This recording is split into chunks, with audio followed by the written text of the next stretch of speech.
Je vous le disais, l'invité de ce journal, elle se nomme Ndeye-Fatou Djeri Diagne. Bonsoir. Bonsoir à lui. Ndeye-Fatou Djeri Diagne, journaliste au quotidien national Le Soleil, en même temps éditrice au site d'information Éco-Océan, un site qui se spécialise dans tout ce qui est valeur, environnement, des sujets qui concernent la migration. Et nous restons avec cette recrudescence du phénomène d'immigration irrégulière, des jeunes qui continuent à braver la Méditerranée à la recherche d'une vie meilleure à l'étranger. Et restons sur les causes. Selon vous, pourquoi ces jeunes partent pour chercher une vie meilleure, on peut dire, à l'étranger? C'est un plaisir, Alioune, de te rejoindre sur ce plateau, donc je te remercie. Alors, pour évoquer les causes de l'immigration irrégulière, donc je peux juste poser le décor. Aujourd'hui, nous sommes dans un contexte préélectoral ou bien même électoral. Donc, c'est un contexte durant lequel l'espoir devrait être permis. L'espoir de quoi? L'espoir d'un avenir meilleur, l'espoir de vaincre le chômage, etc. Mais on se rend compte que c'est durant cette période qu'il y a eu un regain du phénomène de l'immigration irrégulière.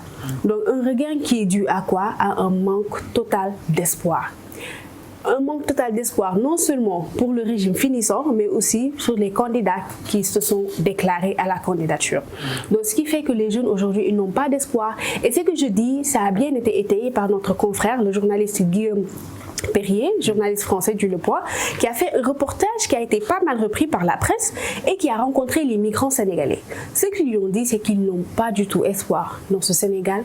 Et puis, le leader auquel ils avaient cru a été emprisonné. Donc ça a été l'une des causes que les migrants ont données à notre confrère français. L'autre point également, c'est que les discours des candidats à la candidature ne sont pas rassurants. Ils ne proposent pas de programme ou de politique pour la jeunesse pour vaincre l'immigration irrégulière. Donc, selon vous, l'actuel régime a échoué dans sa politique d'emploi de la jeunesse? L'actuel régime, mais aussi le régime de Wade, parce que ce phénomène, ça date quand même de 2005. L'immigration irrégulière, sous la forme qu'on la découvre aujourd'hui, a été d'abord faite en 2005 avec les premiers pêcheurs, les premiers qui étaient partis, parce que c'est une année où il y a eu une crise dans le secteur de la pêche. Donc, ce qui fait que les premiers pêcheurs se sont rendus vers les côtes européennes et espagnoles. Et c'est l'année d'après, en 2006, qu'il y a eu une batterie pléthore de mesures prises aussi bien par l'Europe que par le Sénégal. Donc, et ces mesures ont échoué puisqu'il y a aujourd'hui ce regain. Pourquoi ça a échoué? Parce qu'il n'y a pas de programme en tant que tel pour freiner le phénomène. Parce que nous appréhendons toujours le phénomène sous l'angle répressif, c'est-à-dire essayer de fermer des frontières, essayer de mettre pas mal d'obstacles pour que les jeunes ne partent pas. Moi, je propose que ce phénomène soit analysé sous l'angle psychologique et social. Et vous proposez quoi d'autre? Comment faire pour que ce phénomène de l'immigration irrégulière s'arrête? Parce que chaque jour, on voit qu'il y a des pirogues qui partent. Effectivement. Comment faire pour que l'immigration irrégulière s'arrête dans notre pays? Alors, j'aime bien la question parce qu'en plus d'être journaliste, je suis communicante pour le développement avec comme option la santé, l'environnement et le marketing social. Donc, ce marketing social-là, je préfère qu'on le mette maintenant à la disposition de ce phénomène. Le marketing social, ce n'est rien d'autre que la communication pour le changement de comportement. Maintenant, qu'est-ce qu'il faut proposer? C'est-à-dire, il faut déconstruire toute la communication au niveau de ce phénomène. Déconstruire comment? Ce que je propose, c'est que la presse ou que tout ce qu'il y a comme acteur communicationnel, qu'il s'arrange autour d'un nouveau discours. Je ne dis pas qu'il ne faudra pas parler des morts, mais bien sûr c'est tragique, mais je pense qu'il faut aller beaucoup plus loin. Pourquoi ne pas évoquer le fait que le statut de réfugié ou bien d'asile ne peut pas te permettre de retourner dans ton pays?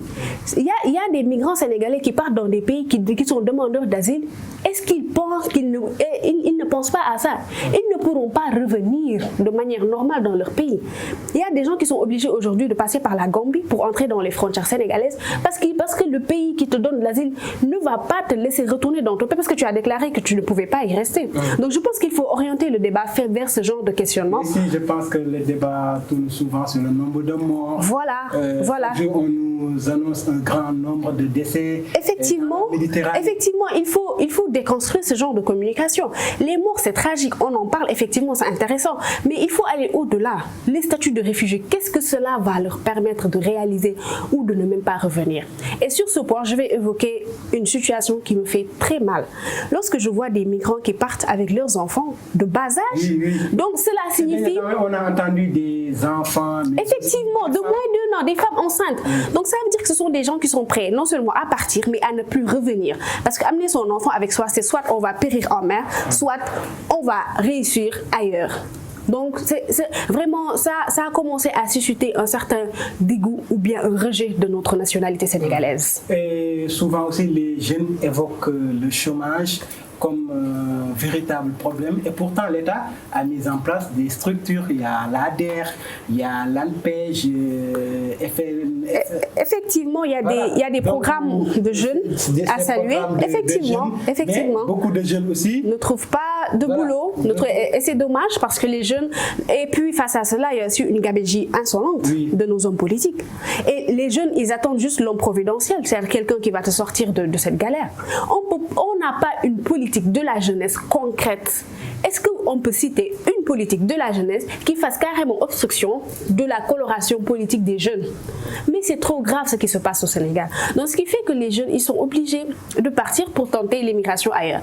Et je voudrais aussi évoquer un point très important parce qu'il y a une contre-communication qui se passe sur les réseaux sociaux. Sur TikTok, il y a des migrants qui sont bien arrivés en Espagne ou bien aux États-Unis, ils font des vidéos pour appeler les autres jeunes à venir. Ils montrent le chemin, ils montrent toutes les étapes. Voilà.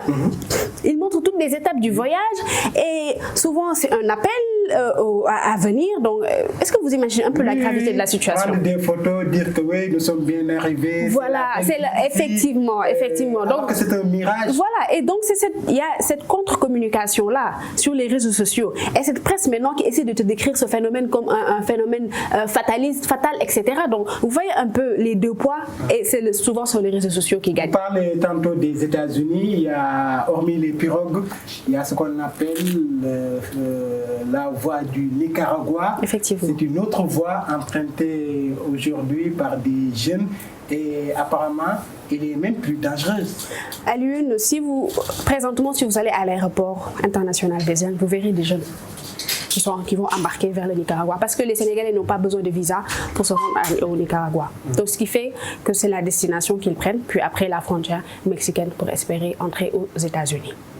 Donc c'est un chemin qui est dangereux, mais quand même, ces derniers temps, moi, ce que j'ai remarqué sur les réseaux sociaux, sur les vidéos dont je te parlais tout à l'heure, c'est que c'est un chemin qui de plus en plus semble accessible pour les jeunes. Mais ça reste quand même dangereux parce qu'on va rentrer aux États-Unis avec un statut de demandeur d'asile. Oui. Et Ndeye Djeri Diagne, comment faire selon vous? Comment faire pour retenir ces jeunes qui veulent réussir, aider leurs parents et ils pensent que rester dans ce pays, ou bien en restant dans ce pays, ils ne peuvent pas mener à bien leur vie. Comment faire pour retenir ces jeunes? Alors, comment faire pour retenir les jeunes? D'abord, il y a le volet que l'État doit déployer, c'est-à-dire le volet surveillance, mais aussi rassurer. Il ne faut pas juste les réprimer, il faut les comprendre. Ce que je disais tout à l'heure, il faut évaluer la situation sous l'aspect psychologique et social. Essayer de se mettre à la place de ces jeunes. On va nous dire que les jeunes qui vont dépasser 300 jusqu'à 4 millions de francs CFA pour sortir du Sénégal, ils auraient pu l'investir dans un business. Mais est-ce que tu peux me citer aujourd'hui un business qui soit rentable en un temps record? Mais c'est impossible. C'est que le commerce. Et le commerce, on sait ce qu'il en est. Il y a des dettes, personne ne rembourse, etc. Donc c'est autant de problèmes. Beaucoup de jeunes qui se ruent vers les motos tchak-tchak. Voilà, et il y a un problème aussi dans ce secteur qui est vraiment aujourd'hui bousillé, saturé. Voilà, et puis c'est saturé. Mais aussi il y a de nouvelles zones de départ. D'abord, il y a une enquête qui va apparaître sous peu, qui a été réalisée par mon collègue et moi sur ce phénomène. Il y a de nouvelles zones de départ insoupçonnées, parce que ce sont de petites plages où il y a des pirogues de transit qui vont prendre du monde pour aller maintenant déverser dans l'autre pirogue qui va se rendre en Espagne. Fatou Diagne, journaliste au quotidien national Le Soleil. Hormis votre casquette de journaliste, vous êtes souvent aussi dans la sensibilisation, vous faites des vidéos pour sensibiliser les femmes qui prennent des produits. C'est devenu même une tendance maintenant, les femmes qui prennent des produits pour avoir de belles formes. Qu'est-ce qui vous a poussé à mener cette campagne de sensibilisation? Alors, cette campagne de sensibilisation, c'est venu tout naturellement. Je me suis inscrite sur la plateforme TikTok. Donc, j'ai commencé à observer. Il y a eu des astuces que les femmes se donnaient pour être belles ou bien pour être mieux en forme. Alors, à côté, j'ai vu qu'elle proposait des produits pour prendre du poids ou des formes, etc. Donc, ça m'a interpellée. Lorsque j'ai vu une vidéo pour la première fois, j'ai demandé à un médecin, mais tiens, j'ai vu ça, est-ce que tu peux me donner ton idée? Donc il m'a dit non, c'est une pratique à bannir parce que ce médicament est très dangereux. Donc j'ai dit ok, je vais faire une vidéo sur ce produit. Maintenant après, j'ai eu des retours, des commentaires ou bien des femmes qui m'écrivent en message privé pour me demander tel ou tel produit. Qu'est-ce que tu en penses? Est-ce que tu peux faire une vidéo dessus? J'ai dit d'accord. Donc c'est de là qu'est venu. Alors graduellement, je fais des vidéos souvent. Et voilà, c'est ça un peu qui m'a amené à faire ces vidéos de sensibilisation. Et vous pensez qu'en faisant cela, les femmes qui prennent ces produits vont arrêter? Oui, quand même. Il y a beaucoup qui m'écrivent, qui me disent que j'ai failli acheter tel produit, mais lorsque j'ai vu votre vidéo, je l'ai pas pris. Alors ça, c'est vraiment encourageant et ça me fait trop plaisir d'entendre ce genre de témoignage. Donc, je prie pour que mes vidéos fassent encore plus cet effet. Et j'appelle aussi mes confrères de la presse à en faire de même, à faire des vastes campagnes de sensibilisation contre ces produits, parce que nous sommes des journalistes, mais nous sommes aussi des acteurs de ce pays. Voilà. Et selon vous, vous êtes femme, qu'est-ce qui pousse ces femmes à prendre ces produits? Alors, qu'est-ce qui pousse les femmes à prendre ces produits? Souvent, c'est le body shaming, le phénomène du body shaming, s'en prendre au physique des gens, les petites critiques sur le physique. Donc souvent, ça anéantit la confiance en soi, l'estime de soi, la considération de soi. Donc ce qui fait que souvent maintenant elles vont se ruer vers ces produits pour juste avoir l'apparence d'une belle femme ou même d'une jongama. Mais aussi notre société sénégalaise favorise les standards de beauté à l'image des jongama. Fatou Diagne, journaliste au quotidien national Le Soleil, en même temps éditrice du site Éco-Océan. Oui. Merci. Merci beaucoup Aline, c'est un plaisir de t'avoir répondu aujourd'hui. Merci beaucoup à Sony Label TV et good job. Merci chers téléspectateurs de nous avoir suivis. Je vous donne rendez-vous la semaine prochaine. S'il plaît à Dieu, bonsoir.